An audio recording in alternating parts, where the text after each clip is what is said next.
It's totally fine. My like messy curly hair is not fully curling. You're fine. Do you I have curly hair? I wish I had curly hair like that. I have wavy hair. Okay. Well, I have this weird kind of like half and half thing where like some days I used to have really curly hair, but I went through this horrible yet in perspective beautiful phase where I dyed my hair every month a different color. And now it's just this weird kind of crinkle. It's like the memory of curly hair, but it's not the curly hair anymore. Where do you live? That has a lot to do with it too. New Like York. humidity. Is it humid in New York? It could be, right? It could. New York's weather is so weird because New Yorkers, like, we only think of New York in terms of the summer where it does get really humid. Like, Mhm. we're consistently shocked how cold it gets here. We're weird. That's not fun. I texted Josh because I had a little trouble getting into the call. So let me just verify with him. I'm going to Okay. say she's on. How are you? I'm good. That's usually the question I ask. Like, that's usually my first question because I feel like that might be the simplest, most pertinent question to any artist, which is, how are you doing? How are you? Um, Good. I'm releasing music, which is really, really cool. I think it's something that I've waited for so long. I started making this stuff that I'm putting out right now at the beginning of COVID. And so it's just been this like whole patience game this whole Mhm. time. Um, so to see, I don't know, just to finally be able to release stuff is like nice, but also terrifying because of everything that's happening with COVID and not knowing whether or not, things are going to get shut down again, but I'm hopeful. So, The things you say, stop saying such things shut down again. No, it is kind of crazy. I find curious what you're saying because on one hand, we are treating the pandemic like it's over. And then like you turn on the news and it's like new variant. It's the worst it's ever been in Michigan. And uh, I feel like COVID is such a weird thing because there are people who I think there are artists that have never had a better 2 years. They were like, I made 20 million tracks, I released 20 million tracks, I'm TikTok famous. And there are others that are like, I have, like you, where they're like, I just sat on music a little bit because I just thought to myself, how is this going to burst onto a scene that is literally non-existent or more so viral than ever? totally. Yeah, I feel like patience was probably the biggest thing that this whole thing has taught me, but I also feel like it was a cool opportunity to like really hone in my like artistry and just like figure out when I release stuff or, even the music that I was making throughout, you know, what I wanted to say. It just forced you to kind of like extra take a look at what you would, normally we don't get to look at it that deeply, Mhm. just with time and life. But yeah, this time was a little bit different. So that was really nice. Yeah. Well, but was there a reason you waited? Did you just feel it wasn't right? Like, what about, or did you feel like you weren't there yet? Like you weren't there ready to release? Because some people Um, dove in. I honestly, for me, my whole thing was wanting to play live. Like I feel like, Mm. I don't I do all the social media things, but I don't feel like I thrive in that atmosphere as much. I feel like I've just really wanted to get a live show going. So for me, I knew like launching a project, but not having that option was going to be really difficult. So that's why I waited. Yeah.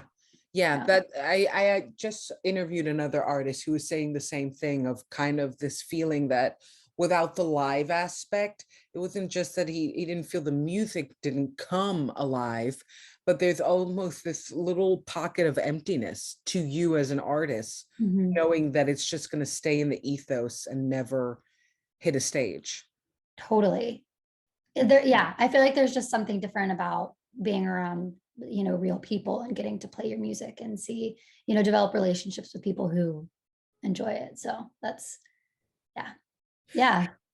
So when you think of Apple Boy, like what about this track is, because you take these 2 years of like, which you're totally right, where everybody got really introspective. What about these 2 years do you feel Apple Boy embodies? Apple Boy. I feel like it was the first time when I first started working on that song. It was kind of the first, I think it was one of the first tracks that I did off of the whole EP. Mm-hmm. Um, and I think it was the first time that I had kind of found this like unique, edgy thing that I kind of tried to tap into for the rest of the EP. But also it was the first song and it shaped the course of the rest of the EP. Like a lot of the, you know, Apple Boy is a metaphorical song, but all of the rest of the tracks pretty much are metaphors as well. And so they kind of all have these really elementary ways of saying things, but they're really like have a lot of depth to them. And yeah, that kind of shaped the way that I wrote. And now I feel like I do kind of like tap into a little bit more of that metaphorical writing since then. Yeah, more so than I ever did before. I kind of get the vibe. I don't know. Like I know that whenever I make music, there's always that feeling you get with a song where you're like, oh, this is special. This is what I need to aim for. It kind of feels like that's what you felt with Apple Boy, like you made songs before and then you made songs after this. Mm-hmm. Is Yeah, yeah, totally. That's like the perfect way to put it. I felt like it definitely set a different course for me, and it's exciting. Like now, even writing for my next, or well, almost being finished with my like next project. Um, I can see now, like full circle. Wow, this thing just like influenced everything else for sure. So super Wait, cool. so what would you say is in like including the songs of the EP, what are the, if you can make it in one sentence, what are each metaphor that you go through? Okay, so so the track listing, the first song that I put out was Squishy. And that one is, I use a lot of imagery in that song, but also a couple metaphorical references. That one, there's that. And then there's my next single, it's called Crumbling. And it's kind of this idea of being in a relationship where you're not getting what you're giving kind of situation. And so it's this idea of like, the first lyric is, you could have told me the milk was empty. And it's like the perfect thing of like, someone puts this milk carton back into the fridge, not thinking about you. But in your opinion, if that were you never do something like that to the other person. Yeah. And then it kind of makes references to cookies, all the things. Yeah. Yeah. There's a couple more there. I'm trying to think off the top of my head. One of the songs is kind of silly. It's about a zit. It's called Blemish. And it kind of, I was like, do I say this on it? Okay, I went there. It's about a zit. And it's kind of, it's the idea of how we're all going to get them. And it's kind of just talking about imperfection and how eventually the things that we thought were a big deal and with imperfections, end up being so insignificant to us, a year later. So Yeah. that's kind of what that song was about. And yeah, at the time I was starting the EP, I was on a juice cleanse. And so every time I would go to the studio, I would be super hungry. And so when I started writing, I would just do these like silly things about food. And then that's kind of how it all turned into like metaphors for life. And a lot of it was based around, food and just like other elementary ways of saying things.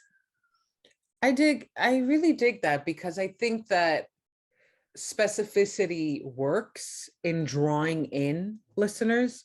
Like the whole, you could have told me the milk carton was empty. Right there, you put me in that position.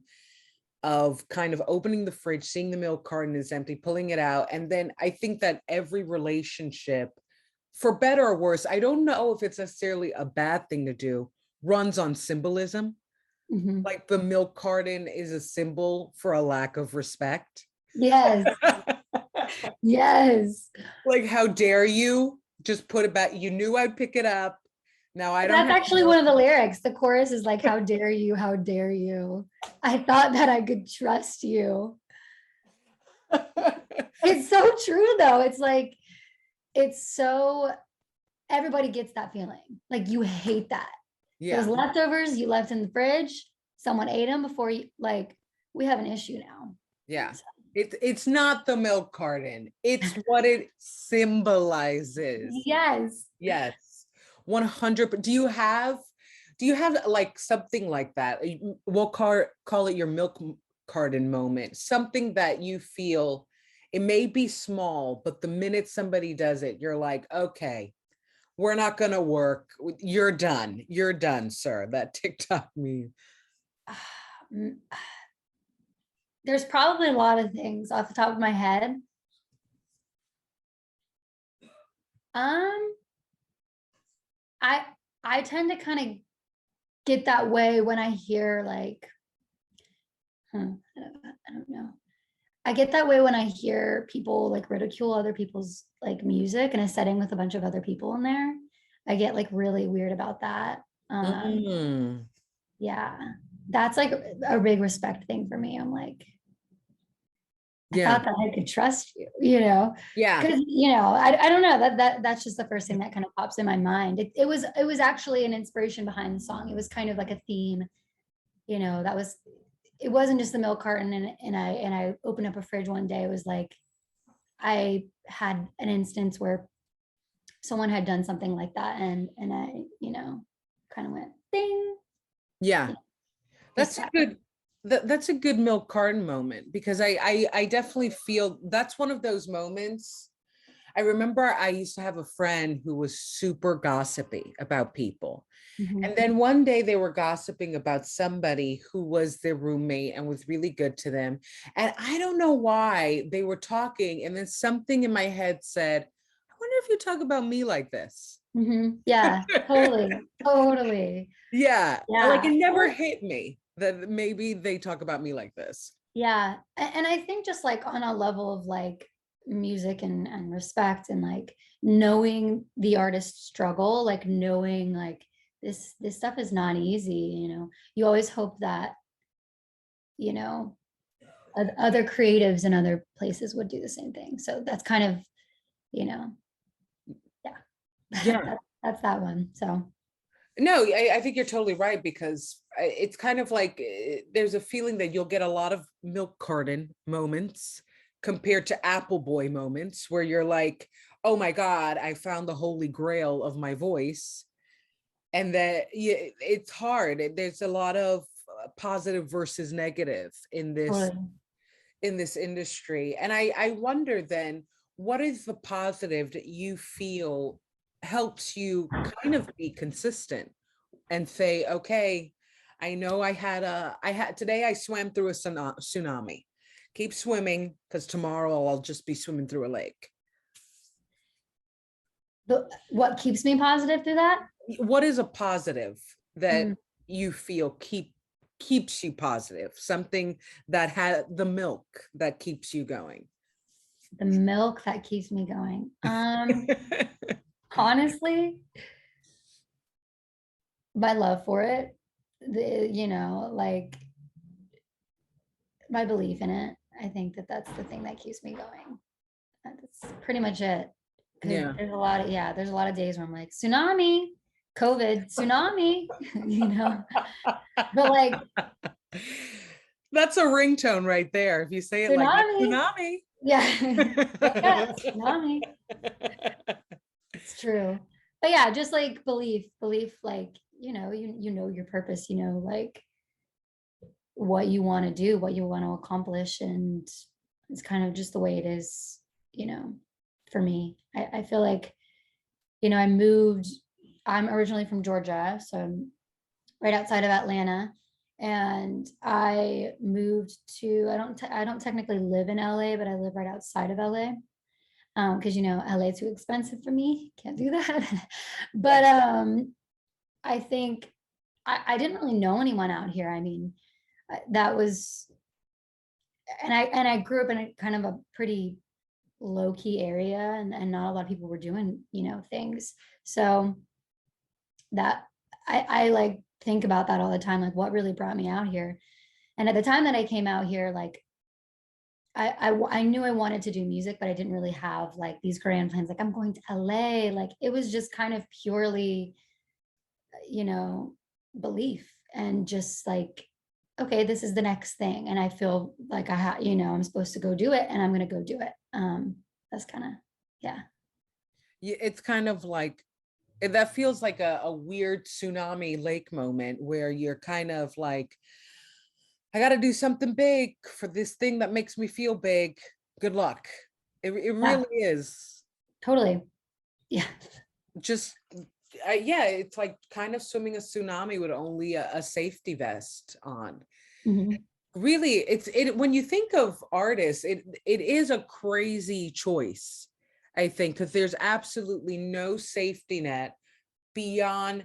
I don't know if it's necessarily belief in yourself. I think I wrote a review recently about how somebody, there's this idea of rainbow aura, and that when a person becomes a star, you feel like this rainbow aura around them. And I wrote how I there's certain artists that I followed their whole career, and now I feel they have the rainbow aura because they believe in themselves. Mm. Whereas before, they just, it's not, they either believed in music, or more so they knew, I don't have anything but this. And believing in yourself is believing that I am this. Mm. If that's the difference, like I feel like you start your journey as an artist when you realize, well, I'm not going to do it, I can't be a lawyer. Yeah. You're just like, I'm here in this office 9 to 5, this isn't working. And you actually become a star when you're like, yeah, yeah, this is me. Yeah. Like what was I, you know, it's almost what you were designed to do.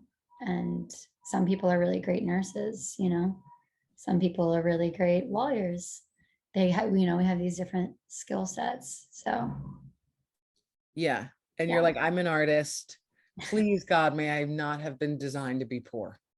I think that's ultimately the low key prayer that every artist has. Like, I'm accepting, universe, your desire for me to be music.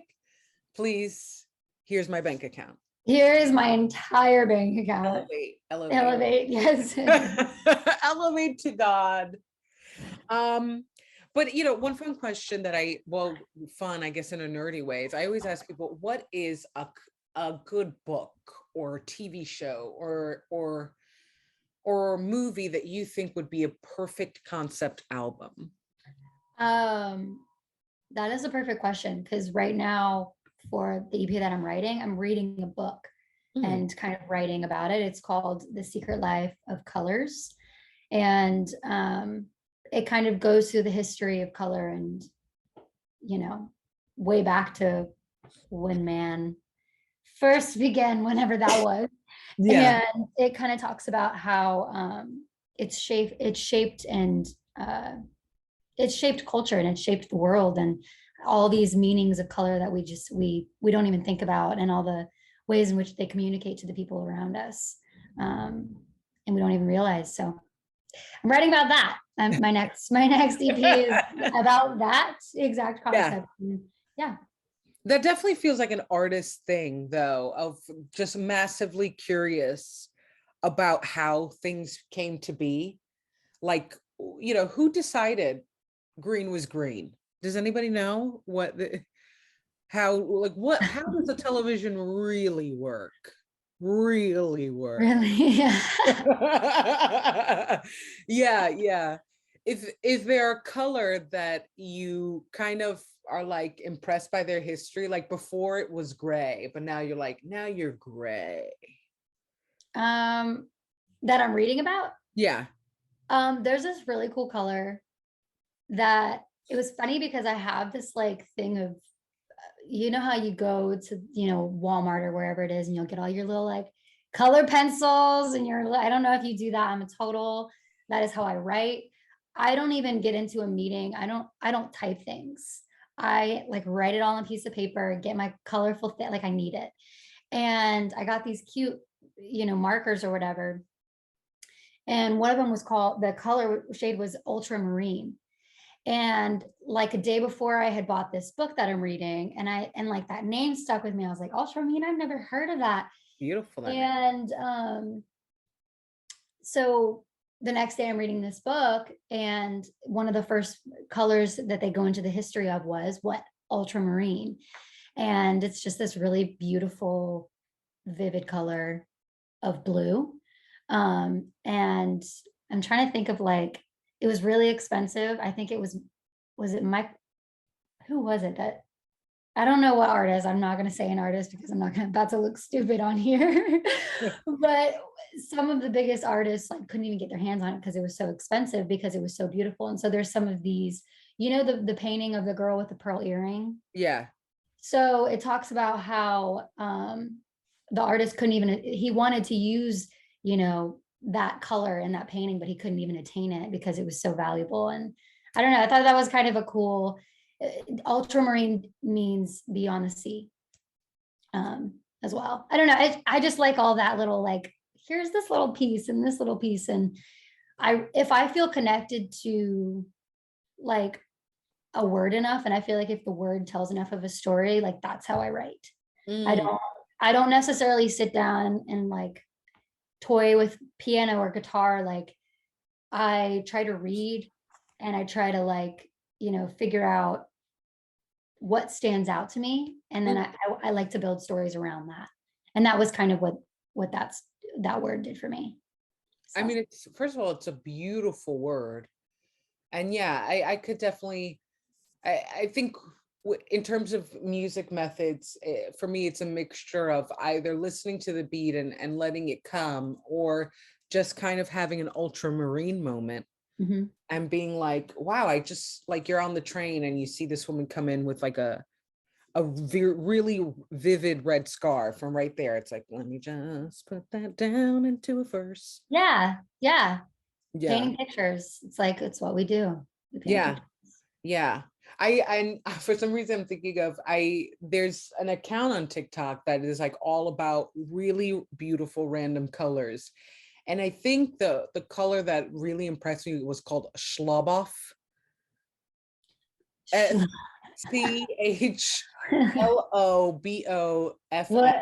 What kind of color was it? It was the most gorgeous neon green. Like this neon turquoise, almost like it a little bit lighter than turquoise and bright. And I was like, you never would think that with a name like Schloboff. Like if you told me like ultramarine, you're like, yeah, I could see it. Maybe it's gonna be a blue or green. But Schloboff, you're like, this is some weird German schnitzel that I could order. German schnitzel. That is so funny. Maybe I'll read about it in my book, and then I can let you know. You're like, No. Schloboff. You're like totally impressed by the color. You're like, yeah, you're not a Schloboff. Like it's one of those moments where the name does not match the person. No. Yeah. Yes, I know exactly what you're talking about. Where you're like, you are not your name. Your mother did not have a vision of who you Something is in off. the future. Yeah. Yeah. And those moments are super rare. They never happen where somebody oddly does not match their name. Yeah, but then you remember it. Yeah. You're like, oh yeah, that is it, that David? Yeah, I know that David. Yeah, that David. David Schloboff, yeah. Yeah, exactly. David S, yeah. How did, well, wrapping up the interview, how did you feel your name embodied you? Was there a moment, a David S moment? I don't know if it was necessarily a moment. Mae Mae is what my family calls me. And I feel like it's a little bit of like, I mean, I love my family. It's that's like the biggest thing in my life. And so um I just really liked that. I just liked the, May and May. Yeah. And I thought it was cute. I kind of thought you know, I feel like it has the ability to be like kind of cute and frilly, but also like I think it's really cool that it has like, I don't know, you can make it whatever you want. Yeah. There's two of them. You can make them whatever you want. Like they can be a little bit more The serious. duality. Yeah. Mhm. So that was kind of it for me. Like, I'm not going to overcomplicate this. My name will be May May. Mae Mae goes to LA. May That's a May. concept Yes. album right Yes. there. That is. That's a concept. One side of Mae Mae serious, the other side is Yeah, goofy. Yeah, totally. I see that. I imagine that when you go back to Georgia, they immediately give you, oh, she's LA now. I don't know. I feel like that's a Maybe, family thing to do. That's a very family thing to act like you've changed because of your location change. yes. It is funny just because like the South, like there's so, they just don't. I have not met people that are like, I want to go to anybody that I know from there is like, screw LA. Like, what, so Yeah. a lot of people, but I actually haven't caught that. Maybe I'm just really naive and Yeah. unaware, Maybe you're but not maybe you're not feeling that peach, that Georgia peach shade, that GPS. you're like speaking. I have one of my new songs is called Peach and it's about being Georgia Peach. It's on my color album. So Yeah, I'm hitting like everything and not even realizing you're it. not really, but I don't know if I'm supposed to be talking about my next EP. I think I'm supposed to be talking about my most recent one. Yeah, yeah, don't give previews. Don't give previews. No, but that's good. It's good to know. I imagine, because I've interviewed enough artists to know that a lot of them get really frustrated over the fact that by the time by the time the project that they're over with comes out, they're on to probably their second EP after. Totally. Yeah. So you're It's we're talking frustrating, about but the it's exciting. It's frustrating, but it's annoying. It's more annoying, I would say. But it's also very fun and exciting. And I'm really excited about what I'm finally getting to put out right now.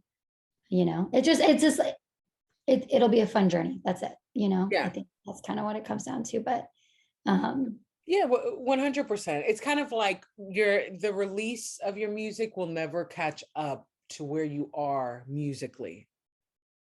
yeah. And I think that's the frustration. Like you're not in this place anymore. And by the time listeners get to this place, you're probably 3 steps ahead.